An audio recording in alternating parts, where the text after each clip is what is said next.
Hi Gemini, hello po sa inyo. Alamin natin ang pwedeng mangyari. Ito ay sa August 16 hanggang August 31. At general reading. Kaya bahala na po kayo makaresonate. Mga Gemini, at reminder lang po na kapag pangit ang reading, mag-ingat po, paghandaan para maiwasan nyo. Pero kapag maganda ang reading, i-claim nyo, Gemini. Ayan. Umpisa na natin. Ganap kay Gemini sa August 16 hanggang August 30.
Gemini, meron ditong Capricorn, Hamarin, Virgo o Taurus ang zodiac sign niya at bata yan sa'yo. Ayan, bata raw ito sa'yo.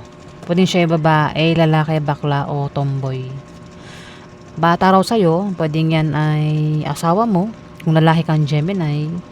Pwede rin naman yan ay kapatid mo na bata sa'yo, o anak mo yan, nabahala ka na kung sino yan sa buhay mo. Pwede rin ex mo o third party. Ayan. O kaibigan mo, katrabaho mo, bahala ka na sa buhay mo kung sino yan. Ikaw lang nakakaalam, Gemini. Basta bata sa'yo. Ay. Ang taong ito na earth sign ay pinag-iingat sa pwedeng mangyari sa kanya, no? Ingat daw siya sa sakit. Pwedeng magkasakit siya sa August 16 to August 31. Kaya ingatan niya yung kalusugan niya. At aksidente, ayan, pwede kasi may mangyari hindi maganda sa kanya, Gemini. Kaya earth sign, pwedeng Capricorn o Virgo o Taurus ang zodiac sign niya. Kaya pala kasi mukhang gagawa ka ba ng kalokohan? Pwedeng mahuli ka niya at pwedeng may mangyaring hindi maganda, Gemini. Ayan, may gagawa ng kalokohan dito at mukhang ikaw nga yun. At mahuhuli ka, siya makakahuli sa'yo. At kapag nahuli ka, pwede magkaroon ng away sa inyo. Ayun, may away sa inyo, pwedeng karelasyon mo nga yan pwedeng asawa mo nga yan, kung sino man yan sa buhay mo, basta karelasyon mo daw yan pwedeng magkaroon ng away kapag nahuli ka at pwedeng mauwi sa hiwalayan. At siya daw ay pinag-iingat sa pwedeng mangyari sa kanya.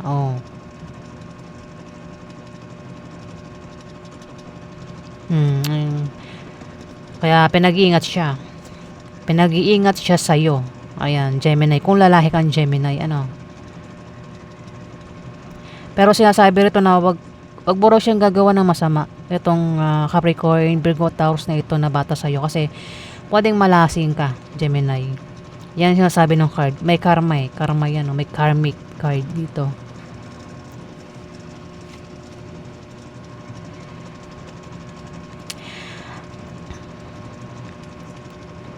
Kayo daw ay may malalamang balita na patungkol sa kaperahan, Gemini, sa August 16 to August 31. Pwedeng malaman mo na may applyan sa ganitong lugar, kaya maaaring kayo ay mag-apply o mag-sideline. Pwede rin na ang malaman nyo is ganito, nagpapautang, kaya maaaring umutang ka. O basta patungkol sa pera, yung malalaman mong balita. Kung hindi ka makakaalam ng balita, pwedeng may mag-offer dito. May mag-offer ng trabaho magtayo ng negosyo, mag-sideline, mag-invest, basta patungkol sa pera. Pwede rin naman na ano lang ito pagbabago. May pagbabagong mangyayari. Sa inyo, Gemini, sa August 16 to August 31. May paparating na pera. May paparating na pera, Gemini. Ang pera pwedeng galing sa kamag-anak o galing ito sa negosyo o kung saan pa galing ang pera. Pwedeng galing sa mayaman na mayamang tao yung pera. Pwede rin na iba sa inyo ay yumaman sa August 16 to August 31. Baka may ginawa kayo dyan na kayo daw ay yayaman, Gemini. Pwede rin baka ang iba sa inyo ay mayaman na talaga. Kung meron daw kayo negosyo, may pag-unlad sa negosyo nyo, Gemini.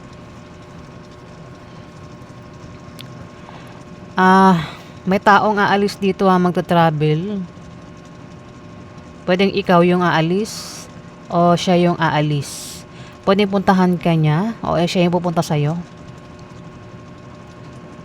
Ayun may pag-travel Pwedeng puntahan ka niya o ikaw yung pupunta sa kanya.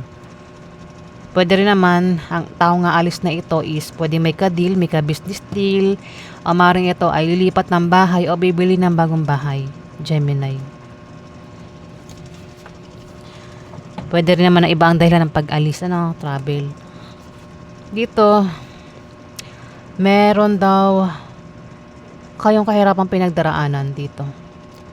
Ibig sabihin, problema ito Sabi ko nga kung gagawa kayo ng kalokohan, pwede mahuli nga kayo. At maaaring problema ka pati itong taong ito, Gemini, na bata sa'yo. Dito, talagang problemado ka Hindi ka lang problemado sa pamilya mo, sa bahay mo, pati sa pera. Problemado ka. Sa mga gastusin, bilihin, problemado ka dito, Gemini. Mukhang problemado ka sa pera. Hindi lang sa pera, sa pamilya, sa bahay nyo. Ayan, Ayan, mukhang magkakaroon ng away sa inyo ng karelasyon mo na pwedeng humantong sa iwalayan. Gemini, kung ayaw nyo maghiwalay ng taong ito, umiwas ka sa away. Diba? Ingatan mo yung taong ito. Na kung ayaw mo siya mapalayo sa'yo. Dito, may tao dito ang meron daw siyang kahilingan at pangarap na magkakatotoo. Sa August 16 to August 31, Gemini.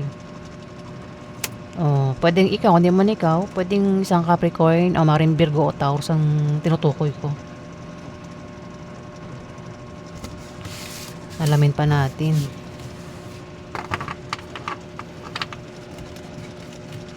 Paghanap kayo Gemini sa August 16 ng August 30.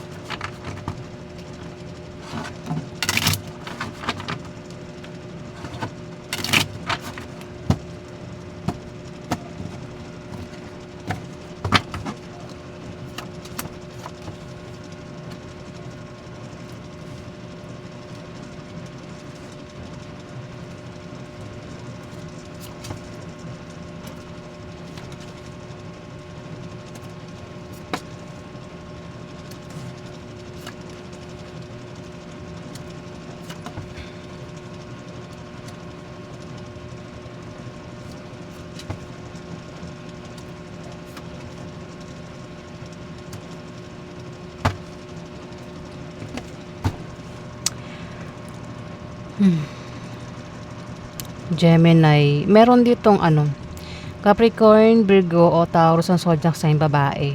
Pwedeng siya rin yung kanina pero babae pala siya. At meron din ditong Scorpio, Pisces, Cancer. Bata ito sa inyo. O bata ito sa basta bata raw siya. Pwedeng teenager yan. Scorpio, Pisces o Cancer ang zodiac sign Pwedeng siya yung babae, lalaki, bakla o tomboy. Papayuhan ito o siya yung magpapayo. So August 16 to August 31. Mayroong magpapayo dito may pinag-iingat sa misfortune. Kasama. Pinag-iingat itong kasama mo, Gemini. o kasama ng isang taong kilala mo. Kasi maring hindi sila magkasundo o hindi kayo magkasundo ng taong ito. Pwedeng bigyan siya ng problema o siya yung magbibigay ng problema sa'yo dito, Gemini. Yun o, kasama. Pwedeng tomboy siya o bakla. Ayan, bata siya eh. Ayan, isa sa kanilang dalawa ang maring magbigay ng problema sa August 16 to August 31. At may papayuhan dito. Asawa. May asawa. Mayroon kang asawa o asawa nitong Scorpio, Pisces o Cancer.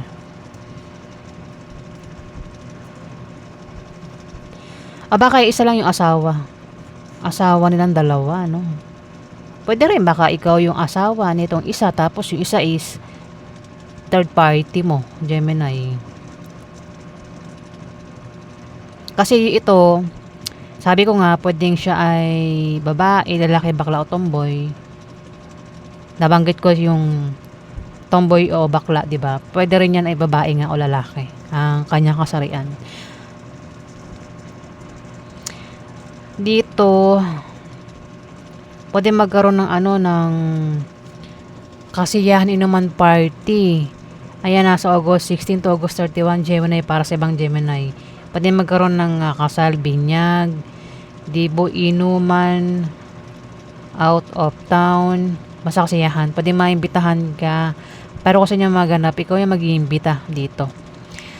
Pwede rin naman ako hindi ito patungkol sa inuman o kasiyahan, pwedeng bisita. Pwedeng meron kang bibisitahin o ikaw yung bibisitahin, pupuntahan ka niya o siya o ikaw yung pupunta sa kanya. Patungkol ito sa binabalak na itayong negosyo o sa negosyo. Ayan o, kasi may nagbabalak magtayo ng negosyo dito, Gemini. Kaya aalis ay patungkol nga sa negosyo. Pwede rin naman ako meron ng negosyo. Ayan, dahilan ng pag-alis, dahilan ng pagbisita is negosyo. Mabalak magtayo ng negosyo, kaya meron siyang bibisitahin.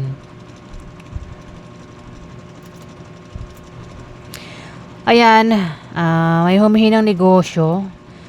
Itong humihinang negosyo, asawa o. Asawa, pwedeng asawa mo, Gemini. O asawa na kalala mo to. Asawa mo pala itong Capricorn, maring Virgo, Taurus eh. Oh. Meron siyang humihinang negosyo na biglang lalago sa August 16 to August 31. Pwede rin na itong asawa mo ay makatanggap ng pamana. Kung may trabaho siya, pwede ma-promote, lumaki ang sahod, makatanggap ito ng bonus. Pwede rin manalo ito sa mga sa mga pagtiyataya sa mga games, raffle games sa August 16 to August 31. Ayan. Asawa kasi ito. Hindi okay yung pagkasama nyo ng asawa mo sa August 16 to August 31, Gemini. Ito, magkasama lang sila, no? Itong asawa mo tsaka itong Capricorn o maring Virgo, Taurus. Magkasama lang sila. O, pwede magkasama sila sa trabaho, sa negosyo. Pero kahit magkasama, parang ang isa sa kanilang dalawa ay nagbibigay ng problema. Ayan, Gemini. Alamin natin yung outcome. Outcome kay Gemini sa August 16 to August 31.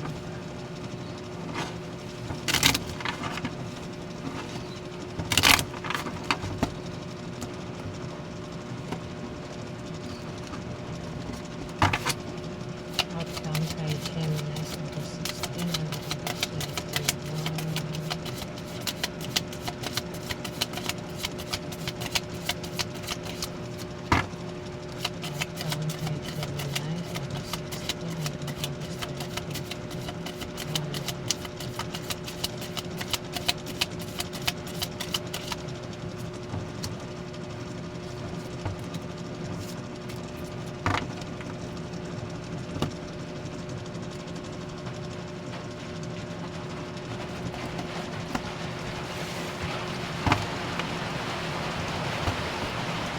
Gemini,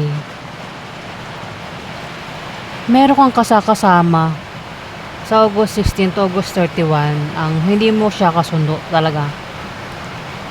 O hindi mo siya makakasundo. Pwedeng ito ay asawa mo. O kung sino man yan na hindi mo makakasundo. Pwedeng kasama mo sa trabaho, sa negosyo, sa bahay nyo. O kung saan mo pa yan kasama, Gemini. Kasi maaaring ang taong ito ay may pabago-bago ng feeling sa'yo eh. Parang wala lang tiwala ang taong ito. Wala lang tiwala.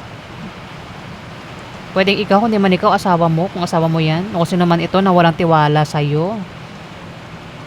Kasi kasi may magbibigay ng problema dito eh. Ayun o, may taong magbibigay ng problema sa'yo. Kung ikaw yan, Gemini, o ikaw ito nagbibigay ng problema sa kanya, kaya yung taong ito wala nang tiwala sa'yo. Taong may pabago-bago ng damdamin sa'yo. Kumbaga, kung lalapit ka sa kanya at balak mong umutang, pwedeng ang taong ito ay nagdadalawang isip kung papautangin ka ba o hindi, kasi maring kilala ka na niya eh. Parang, ay, ang taong ito, ang hirap mo singilin tapos uutang ka pa, di ba? Ganun, di ba? Kaya ang utak ng taong ito ay may pabago-bago nga ng damdamin sa'yo, ng feeling sa'yo. O kumbaga wala nang tiwala.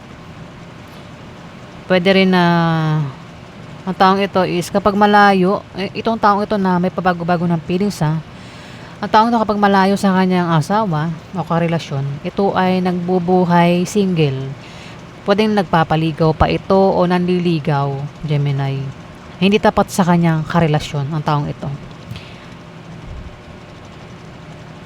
Ayan, pwedeng biguin o masaktan sa August 16 to August 31. Pwedeng ikaw, kung di man ikaw, ang taong ito na maaaring kilala mo, nakasakasama mo, ang maaaring mabigo o masaktan o siya yung gagawa niyan sa'yo, Gemini. Hindi kayo magkakasundo kasi nga mabibigo masasaktan. Kumbaga kung hihiling ka sa kanya, pwede hindi ka pagbigyan, di ba? At yan ang dahilan kung bakit hindi kayo magkakasundo ng kasakasama mong ito, Gemini. Kung sino man yan. Pero dito nakikita ko may taong nakasuporta lang eh. May taong nakasuporta lang. Pwedeng ang nakasuporta sa problema is pwedeng member ng pamilya, kamag-anak, o kung sino man ito. Pwede rin na magkaroon ng kasal sa August 16 to August 31, Gemini, kasal, mabulaklak na partnership. Pwedeng proposal din, Kaya po ang ganap sa inyo, Gemini. Maraming salamat po. Salamat po sa mga nag-like at nag-subscribe. Maraming salamat po sa pag-intindi at pag-unawa. Maraming salamat po.